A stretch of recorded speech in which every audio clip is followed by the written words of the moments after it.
नमस्कार साथियों, स्वागत है आपका जीके गुरुजी क्लासेस के यूट्यूब चैनल पर।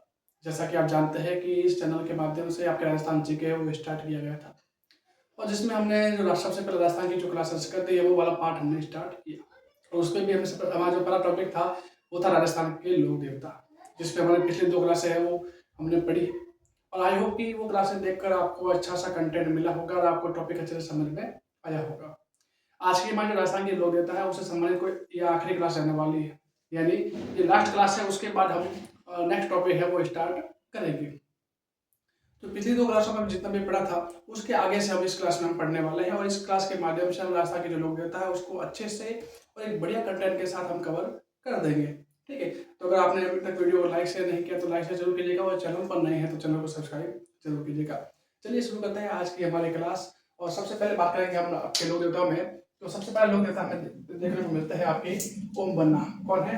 आपके ओम बन्ना है। अगर इनके बारे में बात करूँ तो इनका जन्म होता है आपके वैशाख शुक्ल अष्टमी को। कैसा होता है, कब होता है? तो वैशाख शुक्ल अष्टमी को होता है। याद रखना कि जो मेरी क्लास है हमारी, जो आपको पता है कि नोट्स मेकिंग पैटर्न पर है, तो आपको यूं के नोट्स बनाना है, टॉपिक को अच्छे से समझना है, उसके बाद उसको बार बार आपको रिवीजन करना है ताकि आपका जो पॉइंट है वो अच्छे से क्लियर हो सके और आपको अच्छे से वो चीज याद हो सके। ठीक है, तो हमने ओम बन्ना के बारे में हम बात कर रहे थे। तो इनका जन्म होता है आपके वैशाख शुक्ल अष्टमी को। कब होता है? आपके वैशाख शुक्ल अष्टमी को होता है। अगर इनके पिता के नाम की बात करूं तो इनके पिता का नाम हमें देखने को मिलता है आपके जोग सिंह राठौड़। क्या मिलता है? जोग सिंह राठौड़ है वो इनके पिता का नाम हमें देखने को मिलता है। वही अगर इनकी बात करूं कि इनके मूल नाम की, तो ओम बन्ना है, इनके मूल नाम मिलता है आपके ओम सिंह राठौड़। क्या मिलता है? इनका जो मूल नाम है वो मिलता है आपके ओम सिंह राठौड़ है वो हमें देखने को मिलता है। वही अगर इन्हें उपनाम की बात की जाए तो इनका जो उपनाम है वो आपके रोहट वाले बाबा, क्या कहते हैं, सॉरी आपके क्या कहते हैं, मुलट वाला बाबा के नाम से जानते हैं। याद रखिएगा कि इनमें जो मंदिर है, इनका जो मंदिर है वो हमें देखने को मिलता है रोहट में। कहाँ पे? रोहट है। रोहट में मंदिर देखने को मिलता है। रोहट आपको पाली में है। कहाँ पे है? पाली में। तो क्या लिखेगा कि ओम बन्ना है जिनका मंदिर हमें रोहट पाली में देखने को मिलता है।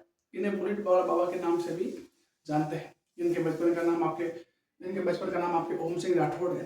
पिता का नाम जोग सिंह राठौड़ है और इनका जो जन्म है वो हुआ था आपके वैशाख शुक्ल अष्टमी को इनका जन्म आपके हुआ था। ठीक है, तो ये ओम बन्ना के बारे में इतनी सी जानकारी है और यही आपके बार बार एग्जाम में पूछी जाती है। तो हमने ओम बन्ना के बारे में उसको कवर किया। अगले लोक देवता हमें मिलता है आपके आलम जी। क्या मिलता है? अगले लोक देवता है हमारे आलम जी, जिनका आपके मंदिर है वो आपके है मालानी बाड़मेर में। क्या है? आपके मालानी बाड़मेर में। ठीक है, याद रखेगा कि जो ये बाड़मेर वाला क्षेत्र है ना, क्या कहते हैं, इस बाड़मेर वाला क्षेत्र है इसको आपके मालानी के नाम से भी जानते हैं। क्या कहते हैं? मालानी। मालानी के नाम से भी जानते हैं और ये आलम जी की वजह से हुआ था। आलम जी की वजह से कहते हैं कि इनका नाम, इस क्षेत्र को आपके, सॉरी, है ना, तो ये आलम जी का क्षेत्र को क्या कहते हैं? आपके मालानी के नाम से भी जानते हैं। ठीक है, इनके मूल नाम की बात की जाए तो मूल नाम हमें मिलता है आपके जैतम लोट राठौड़ है। जैतम लोट राठौड़ है वो इनका मूल नाम मिलता है। वही अगर इनका मेले की बात करूँ तो इनका मेला बढ़ता है आपके भाद्र शुक्ल द्वितीया को। कब बढ़ता है? तो भाद्र शुक्ल द्वितीया को इनका मेला बढ़ता है। ठीक है, नेक्स्ट लोक देवता के बारे में बात करूँ तो अगले लोक देवता हमारे पास है वीर फत्ता जी। कौन है? वीर फत्ता जी है। इनका मंदिर हमें देखने को मिलता है सातू गांव। कहाँ पे? सातू गांव जालोर है, वहां पे हमें इनका मंदिर देखने को मिलता है। याद रखिएगा, इंपॉर्टेंट है क्योंकि फत्ता जी के बारे में बार बार आप कैसे इस इनके मंदिर से संबंधित बहुत बार आपके एग्जाम में पूछा गया है। तो कोई ये चीज याद रखनी है कि जो फत्ता जी है इनका मंदिर हमें सातू गांव जालोर में हमें देखने को मिलता है। ठीक है, इनमें जो फत्ता जी है उनको कहते हैं आपकी शास्त्र विद्या के लोक देवता के नाम से भी जानते हैं। क्या कहते हैं? शास्त्र विद्या के जो देवता के नाम से भी इन्हें जाना जाता है। और वही अगर इनके मेले की बात की जाए तो इनका मेला लगता है आपके भाद्र शुक्ल नवमी को। कब लगता है? तो याद रखना, भाद्र शुक्ल नवमी को इनका मेला भी आपके लगता है। ठीक है, तो ये जो बात है हमने वीर फत्ता जी के बारे में हमने करी। नेक्स्ट लोक देवता है आपकी गौतमेश्वर बाबा, है ना, या इन्हें बुढ़िया बाबा के नाम से भी जानते हैं। इनकी बात की जाए तो ये गौतमेश्वर जी है ना, ये आपके मीणा जाति के लोक देवता माने जाते हैं। क्या कहते हैं, इन्हीं जो बुढ़िया बाबा है या गौतमेश्वर है बाबा है, ये किन के, अगर ऐसा पूछा है कि ये किन के आराध्य देव है तो याद रखना है कि ये मीणा जाति के आराध्य देव माना जाता है। यानी कहते हैं कि जो मीणा जाति के लोग हैं ना वो इनकी कभी कहते हैं झूठी कसम नहीं खाते। याद रखेगा कि एक क्वेश्चन आपके एग्जाम में पूछा गया है कि मीणा जनजाति के द्वारा किस लोक देवता की कभी भी झूठी कसम नहीं खाई जाती है। तो याद रखना कि वो है आपके गौतमेश्वर बाबा या फिर बुढ़िया बाबा के नाम से इन्हें जानते हैं। अगर इनकी बात की जाए इनके मंदिर की, तो इनका मंदिर मिलता है हमें अरनोद प्रतापगढ़ में। क्या मिलता है? प्रसिद्ध मंदिर है यहाँ का अरनोद प्रतापगढ़ में, वही हमें देखने को मिलता है। बाबा यही आपके एग्जाम में पूछा जाता है। वैसे इनका एक मंदिर आपके पाली में भी लगता है, पाली में भी शायद मंदिर, क्या पाली में मंदिर भी है, और वहाँ पे मेला भी लगता है। क्या लगता है? मेला भी इनमें बढ़ता है, और वो मेला है वो बढ़ता है आपके कोसला नदी के किनारे आपके देखने को मिलता है। ठीक है, याद रखिएगा। अगले इंपॉर्टेंट इनके बारे में बात आती है कि इनका जो मेला है ना, यदि इनका मेला है, इनके मेले में कहते हैं कि जो पुलिसधारी वर्दी होते हैं, यानी आपके जो वर्दीधारी पुलिस होते हैं ना, जो पुलिस वर्दी पहनते हैं, वो कहते हैं कि इन मेले में शामिल नहीं होते। यानी या भी ऐसा कह सकता हूँ कि अगर कोई व्यक्ति शामिल हो रहा है इस मेले में, तो व्यक्ति पुलिस की वर्दी नहीं पहन सकता, है ना। यानी वर्दी वाली जो पुलिस होती है ना, वर्जित है, वर्दी वाली पुलिस वर्जित, ठीक है। इसका मतलब इनका जब मेला लगता है, तो उस मेले में कहते हैं कि जब व्यवस्था के लिए बहुत सारे जो पुलिसकर्मी लगे रहते हैं, लेकिन वो सिविल ड्रेस में होते हैं, कभी भी आपकी पुलिस की यूनिफॉर्म पहन के उनमें मेले में शामिल नहीं होते हैं, ये मैं कहना चाहता हूँ। ओके, ठीक है। तो ये जो हम बात करेंगे अपने गौतमेश्वर बाबा के बारे में हमने बात करी। नेक्स्ट लोग रहता है हमारे देवनारायण जी। कौन है? देवनारायण जी। अगर इनकी बात करूँ तो इनका जन्म होता है आपके मालेसरी, क्या होता है? मालेसरी डूंगरी है, और वो है आपके आसित भीलवाड़ा में। कहाँ पर है? तो आसित भीलवाड़ा में है। वहाँ पे क्या जन्म होता है इनका? 1243 ईस्वी में। कब होता है? 1243 ईस्वी में आसित भीलवाड़ा में कहते हैं कि देवनारायण जी का जन्म आपके होता है। बात करोगे इनके पालन पोषण की, तो इनका जो पालन पोषण है वो होता है इनका देवास मध्य प्रदेश में। क्या होता है? देवास मध्य प्रदेश है, वहाँ पे कहते हैं कि इनका पालन पोषण होता है। और वही अगर इनके पिता की बात करूँ तो इनके पिता का नाम सवाई भोज, और माता का नाम हमें मिलता है सीडूबाई। क्या मिलता है? पिता का नाम सवाई भोज और माता का नाम मिलता है हमें सीडूबाई देखने को मिलता है। अगर इनके पत्नी की बात करूँ तो इनके पत्नी का नाम हमें पीपल दे मिलता है। और वही इंपॉर्टेंट है इनके बचपन का नाम, है ना। इनके बचपन में काफी बार एक जगह पूछा गया है, तो इनका बचपन का नाम मिलता है हमें उदय सिंह। क्या मिलता है? उदय सिंह हमें देखने को मिलता है कि देवनारायण जी इनके बचपन का नाम क्या है, तो क्या लिखा कि इनके बचपन का नाम हमें देखने को मिलता है उदय सिंह। अगर इनके घोड़े की बात करूँ तो घोड़ा मिलता है हमें लीलाधर मिलता है, पुत्र का नाम हमें बाला मिलता है, पुत्री का नाम हमें मिलता है बाली। ठीक है, तो ये जो बात हुई इनकी जो पारिवारिक है, इनका जन्म है, वो संबंधित जो सामान्य जानकारी है वो हमने ली। ठीक है, तो ये सारी बातें हैं हमने देवनारायण जी के बारे में बात करी है। आगे हम देखेंगे कि आपके और क्या संबंधित जानकारी है जो हमें देवनारायण जी से संबंधित हमें मिलती है। तो पहली मिलती है इनके संबंध में ग्रंथ, याद रखिएगा इंपॉर्टेंट ग्रंथ है जो आपके एग्जाम में पूछा गया भी है। कौन सा? कि बगड़ावत महागाथा ग्रंथ है, वो किसके द्वारा लिखित है? किसके द्वारा लिखित है? तो याद रखना कि जो लिखित है वो है आपके लक्ष्मी कुमारी चुंडावत के द्वारा, है ना। लक्ष्मी कुमारी चुंडावत है, उनके द्वारा कहते हैं कि ये ग्रंथ है वो लिखा गया है। वही अगर इनकी बात करें आपके देवनारायण जी की, इनका जो निधन हुआ था वो हुआ था देवमाली में। क्या हुआ था? देवमाली ब्यावर में हुआ था। वो हुआ था आपके 1290 ईस्वी में। क्या हुआ था? 1290 ईस्वी में कहते हैं कि इनका जो निधन है वो आपके देवमाली ब्यावर में हुआ था। ठीक है, अगर इनके उपनाम की बात करो तो इनका उपनाम मिलता है हमें राज्य क्रांति के जनक भी कहते हैं इन्हें विष्णु के अवतार भी कहते हैं, इन्हें आयुर्वेदिक के ज्ञाता के नाम से भी जानते हैं, इन्हें गोरक्षक देवता के नाम से भी जानते हैं। तो बहुत सारे जो इनके उपनाम है हमें देवनारायण जी के संबंधित हमें देखने को मिलते हैं। ठीक है, इंपॉर्टेंट अगला है कि सभी लोक देवता में सबसे जो छोटी फड़ है, सभी लोक देवता है उनमें से सबसे छोटी फड़ है वो आपके देवनारायण जी की है। किसकी है? तो याद रखना कि देवनारायण जी है, देवनारायण जी है, उनकी की सबसे छोटी फड़ मिलती है, जो कि आपके 2x2 की फड़ हमें देखने को मिलती है। फड़ क्या होती है वो मैंने आपको पहले क्लास में ही बताया था। ठीक है, और सबसे लंबी फड़ है वो भी याद रखिएगा कि वो भी किसकी है? देवनारायण जी की हमें देखने को मिलती है, जो कि आपकी 25 हाथ के बराबर, है ना। याद रखना सबसे छोटी फड़ सभी लोक देवताओं में देवनारायण जी की है। कितनी है पूछा जाए तो याद रखना 2x2 की है। वही बात है सबसे लंबी फड़ किसकी है, तो भी याद रखना कि वो देवनारायण जी की है। और कितनी है तो याद रखना कि 25 हाथ वाली जो 25 हाथ वाली जो फड़ है वो देवनारायण जी की है। ठीक, अगली बात तो इनकी पूजा कहाँ होती है, तो याद रखना इनकी जो पूजा है देवनारायण जी की, कहते हैं कि जो दो ईंट ली जाती है, 2 ईंट लेकर उसके ऊपर कहते हैं नीम के पत्ते रखे जाते हैं, है ना। 2 ईंट ली, उसके ऊपर नीम के पत्ते रखे, और फिर कहते हैं कि जब देवनारायण जी की पूजा की जाती है तो याद रखना कि ईंट के ऊपर नीम के पत्ते रखकर किनकी पूजा की जाती है, तो याद रखना आपको कि देवनारायण जी की पूजा की जाती है। यानी कि 2 बड़ी ईंट है, उस पर नीम के पत्ते रखकर कहते हैं कि इनकी जो पूजा है वो की जाती है। अगला है कि इनका मेला कब बढ़ता है, तो क्या रखना है, इनका जो मेला है वो भाद्र शुक्ल सप्तमी को बढ़ता है। कब बढ़ता है, भाद्र शुक्ल सप्तमी को। भाद्र शुक्ल सप्तमी को क्यों बढ़ता है, क्योंकि कहते हैं कि इसी तिथि को क्या हुआ था कि जो देवनारायण जी है, देवनारायण जी है, उनकी क्या हुई थी, मृत्यु हुई थी। याद रखिएगा। तो यह अगर मान लो अगर आपको पूछा जाए कि देवनारायण जी की मृत्यु कब हुई, तो भी बोलना है आपको भाद्र शुक्ल सप्तमी। और अगर पूछा जाए कि मेला कब लगता है, तो भी बताना है भाद्र शुक्ल सप्तमी। दोनों एक ही तिथि है। ठीक है, आई होप की जो इतनी बात हमने करी है वो आपको अच्छे से समझ में आई होगी। अगला है कि कुछ स्थान है जो कि देवनारायण जी से संबंधित है ना। कुछ स्थान है जो देवनारायण जी से संबंधित है, जो कि स्थान कहीं कहीं देवनारायण जी से जुड़े हुए हैं। तो उनके बारे में देखें तो एक तो मिलता है हमें देवमाली। क्या मिलता है, देवमाली, जो कहाँ पे हमें ब्यावर में है। ये है था, वो था आपके इनका निर्वाण स्थल। क्या था आपके निर्वाण स्थल। निर्वाण स्थल क्या होता है, जहाँ पे इनका हुआ था निधन। क्या हुआ था, निधन वो हुआ था। क्या हुआ था, निधन हुआ था। और इस स्थान को कौन सा है, तो यह रखेगा देवमाली ब्यावर है। ठीक, देवमाली स्थान है, कहाँ पर है, तो ब्यावर में है। क्या है ये स्थल, क्यों प्रसिद्ध है, तो कहते हैं कि यहाँ पे इनका जो निधन हुआ था या ये निर्वाण स्थल माना जाता है।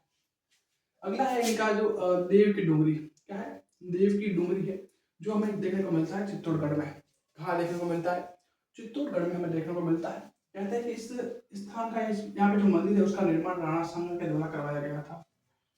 क्या रखेगा, देव की डूंगरी चित्तौड़ है, ये जो स्थान है वो राणा सांगा के द्वारा इसको स्थान को बनाया गया था। अगला है कि देवधाम, जो कहाँ पर है, नेवाई जोधपुर या टोंक में हमें देखने को मिलता है। देवधाम है, कहाँ पर है, जो नेवाई जोधपुर या टोंक में हमें देखने को मिलता है। और ये था इनका देवनारायण जी का उपदेश स्थल। क्या था, इनका उपदेश स्थल है वो था। और अगला है आपके गोड दंडावत। ठीक है, अगला स्थल कौन सा है, गोड दंडावत है, जो कहाँ है, तो वो याद रखना कि वो है आसित भीलवाड़ा में देखने को मिलता है। कहाँ पे, आसित भीलवाड़ा में देखने को मिलता है। और कहते हैं कि यहाँ पे इनका जो मुख्य मंदिर है वो देखने को मिलता है कहाँ पे, आसित भीलवाड़ा में। ठीक है, तो ये कुछ 4-5 स्थल, 4 बताए मैंने स्थल बताए थे जो कि आपके देवनारायण से जुड़े हुए हैं। तो ये याद रखिएगा कि कौन सा स्थल है, कहाँ पर है, और इसका निर्माण किसके द्वारा करवाया गया था या फिर क्यों प्रसिद्ध है, वो दोनों इसका तीनों रीजन है वो आपको याद रखना है। ठीक, तो इतनी सारी बातें हैं हमने देवनारायण जी के संबंधित हमने करी थी। इतनी ही बातें हैं वो देवनारायण जी से संबंधित पूछी जाती है। अगले लोग देवता हमारे पास देव बाबा। कौन है, देव बाबा। कहते हैं कि इनके जो मंदिर है वो कहाँ पे होता है, तो क्या रखना, नीम के नीचे इनका जो मंदिर हमें देखने को मिलता है। कहते हैं कि आराध्य देव किसके है, तो याद रखना कि ये गुर्जर जाति के आराध्य देव है। किसके है, तो ये जो देव बाबा है वो गुर्जर जाति के आराध्य देव माने जाते हैं। ठीक है, और साथ ही इनका मंदिर मैंने बताया था कि मंदिर कहाँ पे होता है, तो ये कहता है कि इनका नीम का जो पेड़ है उसके नीचे इनका मंदिर होता है। और इनका मुख्य मंदिर है वो कहाँ पर है, तो याद रखना कि नगला जाट भरतपुर है। कहाँ पे, नगला जाज भरतपुर है, वहाँ पे इनका जो मंदिर है वो है। अगर इनके मेले की बात करूँ तो इनका मेला बढ़ता है आपकी भाद्र शुक्ल पंचमी को। कब बढ़ता है, भाद्र शुक्ल पंचमी बढ़ता है, और वहां से लगाकर चैत्र शुक्ल पंचमी तक, है ना, भाद्र शुक्ल पंचमी से लगाकर चैत्र शुक्ल पंचमी तक कहते हैं कि इनका जो मेला है वो बढ़ता है। ठीक है, अगर इनके उपनाम की बात करूँ तो इन्हें कहते हैं ग्वालों के देवता, पशु चिकित्सक के नाम से ही कहते हैं इन्हें जानते हैं। ठीक है, और याद रखिएगा कि इन्होंने कहते हैं जो अपनी बहन है, कौन थी, एलारी है, उनकी कहते हैं भात भरी थी, है ना, एलारी है उनकी भात भरी थी। इसका हम कहते हैं ये जो क्वेश्चन है ना, कहते हैं ये पूछा गया कि एक तो इस तरह से 2 बार पूछा गया है कि देव बाबा के द्वारा किसकी जो भात है वो भरी गई थी, तो आंसर हो जाएगा आपके कि एलारी, उसकी भात भरी गई थी।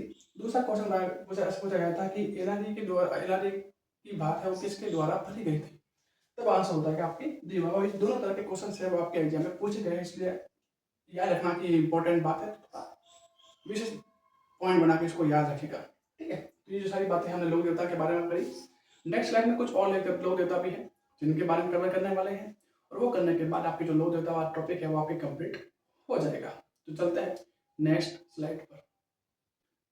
तो अगले लोक देवता हमारे पास है कि आपके डोंग जी और जवाहर जी। ठीक है, तो हम जानेंगे, हम डोंग जी और जवाहर जी के बारे में जानेंगे कि इनमें क्या क्या स्पेशल जो बातें हैं जो हमारे एग्जाम में पूछी जाती है वो हम देखने वाले हैं। ठीक है, तो सबसे पहले बात करेंगे डोंग जी और जवाहर जी के बारे में। तो कहते हैं कि इन्हें शेखावाटी क्षेत्र का, शेखावाटी क्षेत्र के रिसालदार के नाम से जानते थे। क्या कहते हैं, ये आपके जो है वो थे आपके शेखावाटी के रिसालदार है वो थे। याद रखिएगा कि शेखावाटी कौन सा क्षेत्र होता है ना, शेखावाटी, वो होता है आपके चूरू, झुंझुनू, सीकर और नीम का थाना। ठीक है, तो ये वाला क्षेत्र होता है उसे कहते हैं शेखावाटी क्षेत्र कहते हैं। और इस क्षेत्र के कहते थे ये आपके थे रिसालदार थे। कौन थे? रिसालदार थे।